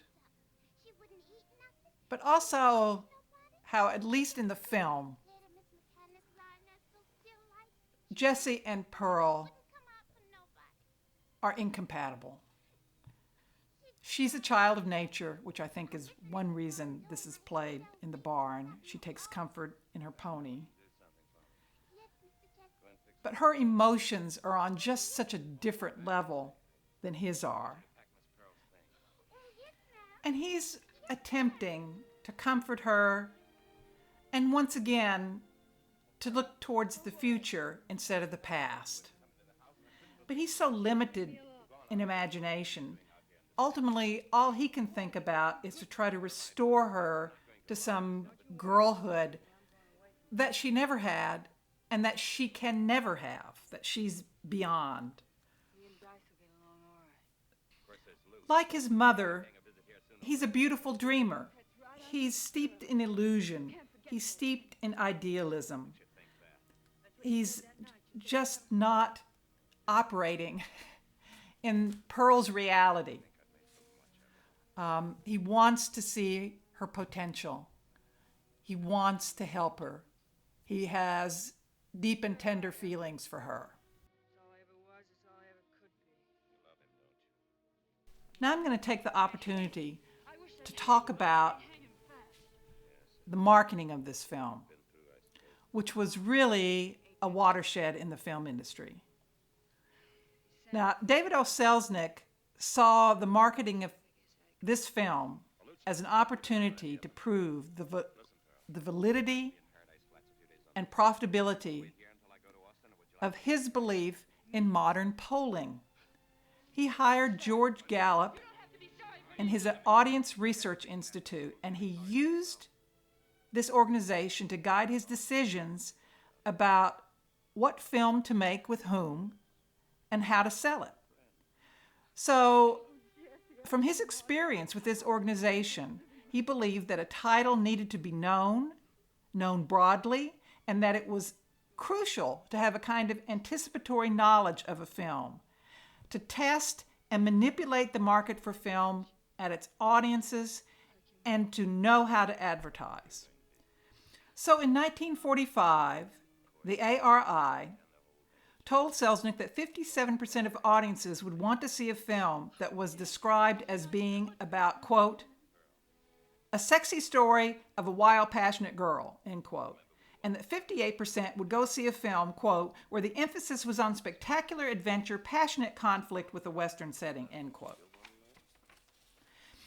So, Selznick devoted $2 million, the most ever spent on advertising of a film, to promote the most expensive film ever made.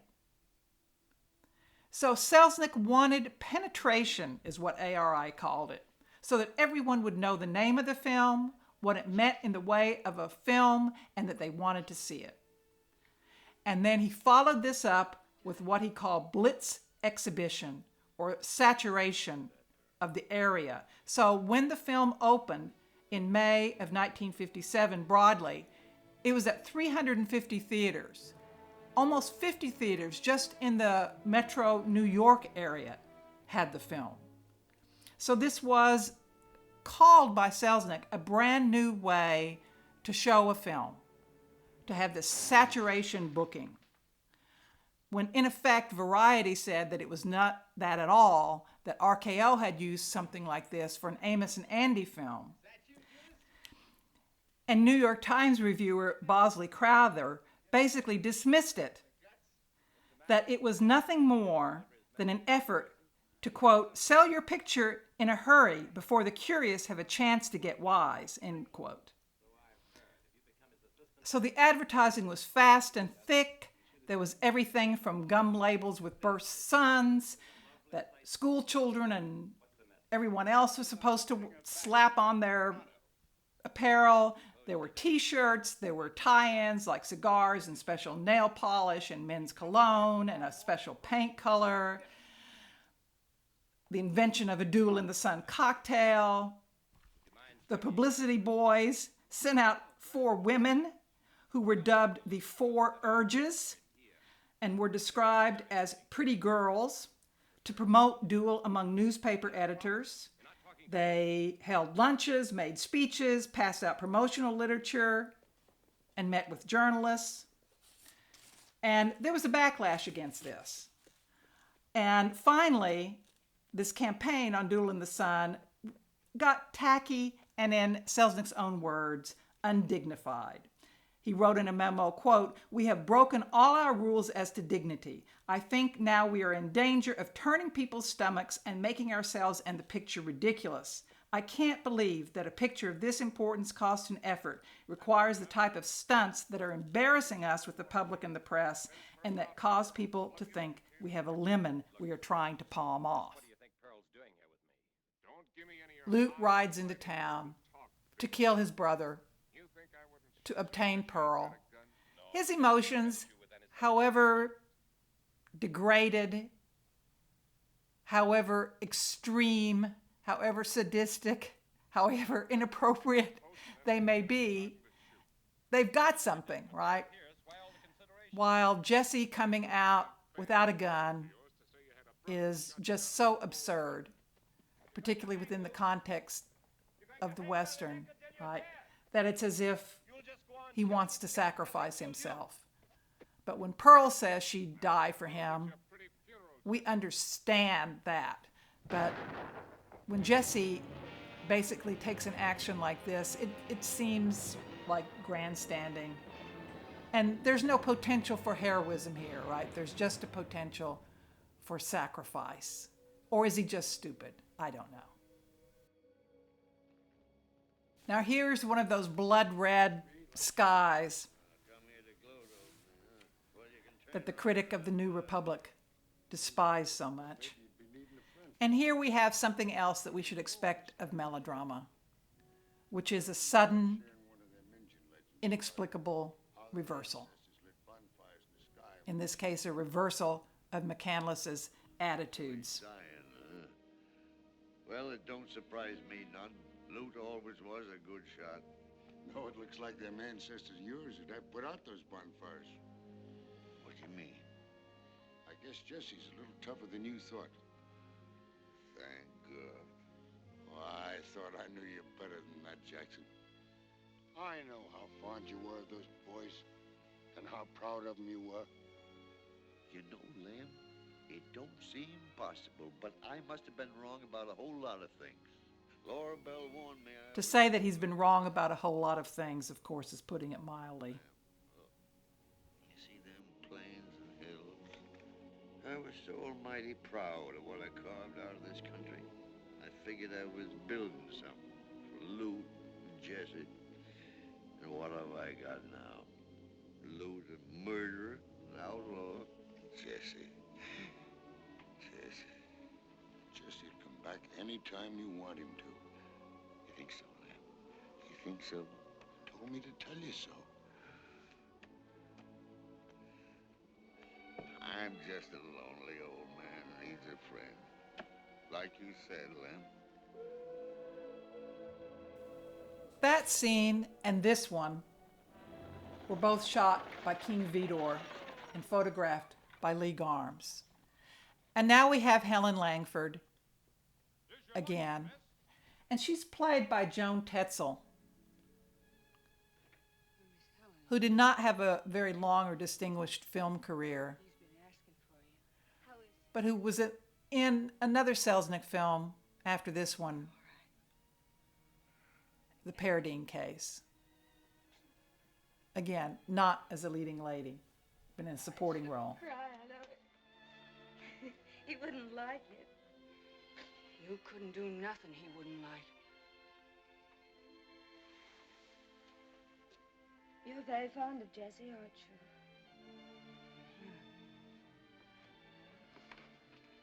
After my pa. And a lot of reviewers and commentators did talk about Duel in the Sun as if it were a lemon. But it's not. Certainly, it upended then current ideas about the proper limits of sexuality in American films. It's melodramatic, but it's not a lemon. I think Edwin Shallot, writing in the Los Angeles Times, captured something of the craziness, the fascinating craziness, the operatic quality of this film when he said, quote, "It is a picture of terrific, in fact, well-nigh bewildering impact. It embodies a strange, tragical drama of love, hate, and death set against wild Western desert wastes and mesas and fierce mountain vastnesses." I don't think it's fair to call it camp or campy, but I do think that Ron Haver had it right when he called the film kitsch. It is kitschy, and I think that's okay. I think that's part of why it's so enjoyable. There's actually a sincerity to this film that I appreciate. And I think the ending is also terrific in the sense that it takes it to the operatic heights that it needs for the big payoff after almost 135 minutes of all this excess. Emotional, visual, oral, the works. And I think that's why audiences responded to it so well. That it wasn't just the massive publicity campaign, and it wasn't just all the publicity about how sexy it was and the fact that the Legion of Decency had almost given it a C rating. I think there was something more to this film than those elements, so that it wasn't just something cynical.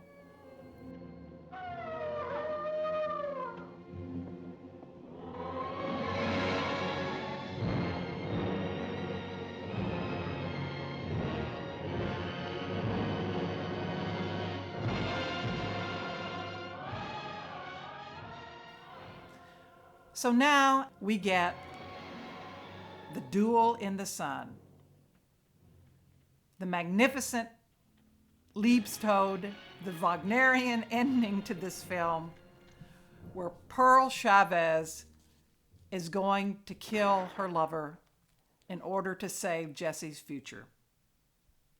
Now let me remind you that this is an ending that Joe Breen was against, in the sense that he did not want the lovers in each other's arms at the end. And the Production Code Administration, even very early on in 1945, early 45, in response to the script, said that there shouldn't be any kissing in this last scene because they didn't want that as a kind of reward for these illicit lovers. This is great. The tracking shot on Pearl,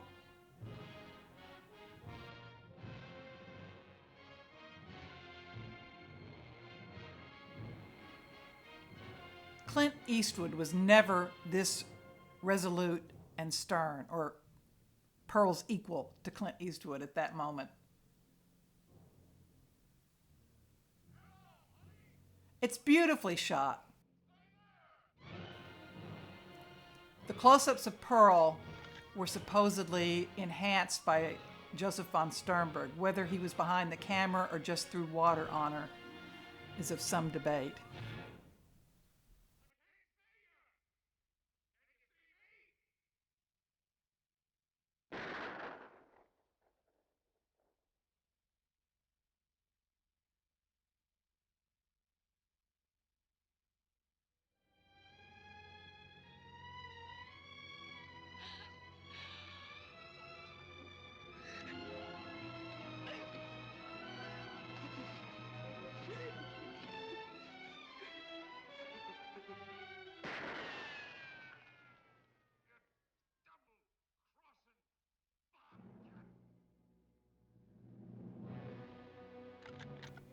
And another strength of this film is how good the timing of the performances often is. And the editing job, we have to give credit to Hal Stern, of course, under the supervision of David O. Selznick, as everybody was. But nevertheless, I think the film is very effective in that respect as well. King Vidor started directing this scene, and then it was finished by Dieterle. Though there are some reports that Selznick directed some of it as well.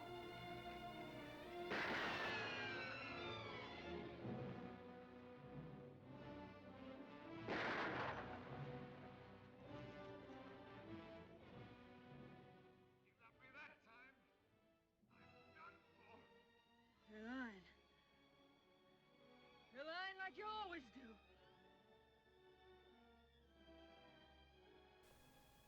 Jennifer Jones was a very courageous actress in terms of her physicality.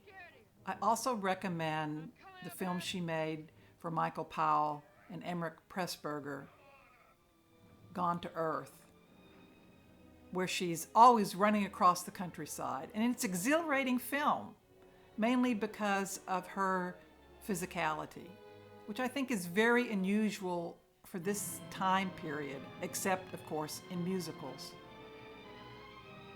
to see women exert such physical effort.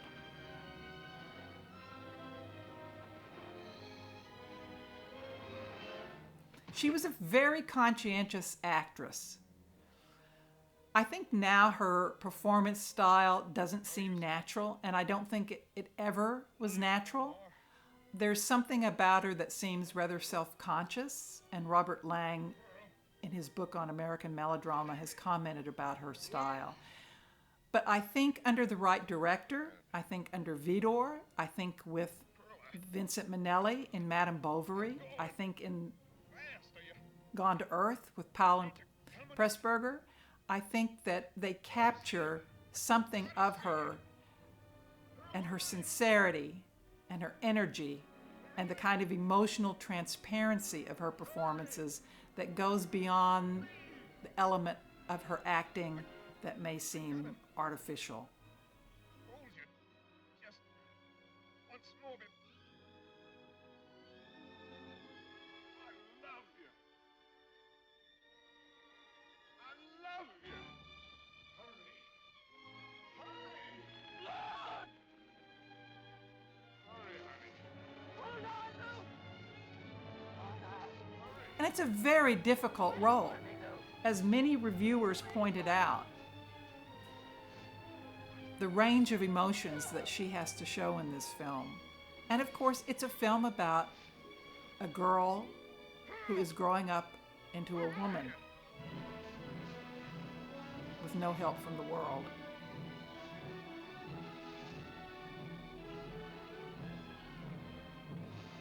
Probably a scene like this is going to draw laughs from a 21st century audience. But I think within the context of the film, that it deserves more. And of course, now we're on a set in the very final moments.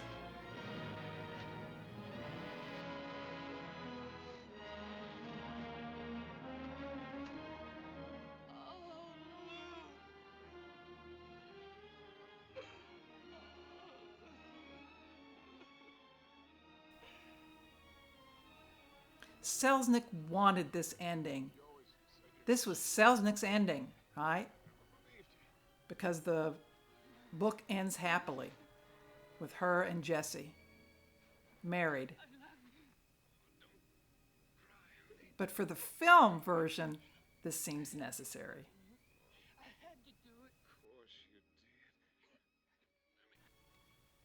The film premiered in Hollywood on December the 31st. But if Selznick thought his troubles were over when it came to the sexual content of this film, he was wrong. A firestorm erupted in January when Archbishop of the LA area, John J. Cantwell, told Catholics in his archdiocese that they should not see Duel in the Sun before it was rated by the Catholic Legion of Decency. He said this because he believed the film, quote, appears to be morally offensive and spiritually depressing, end quote. The Times reported on his declaration, and then the Protestant Film Commission and Church Federation of LA also got into the act, criticizing in particular the sin killer character played by Walter Huston. Knowing that Selznick, and therefore the industry, had a problem, Joseph Breen of the PCA looked at the film again with his assistants, Jeffrey Sherlock and Al Lynch, and he conferred with the relatively new head of the MPPDA, Eric Johnston. They exchanged letters, and they also encouraged Martin Quigley to help Selznick cut the film. But Johnston was not encouraged by Breen to meet with David L. Selznick. Breen warned Johnston that Selznick was too unpredictable and, quote, might go off on a tangent if you said something to him with which he might take some kind of alleged offense, end quote.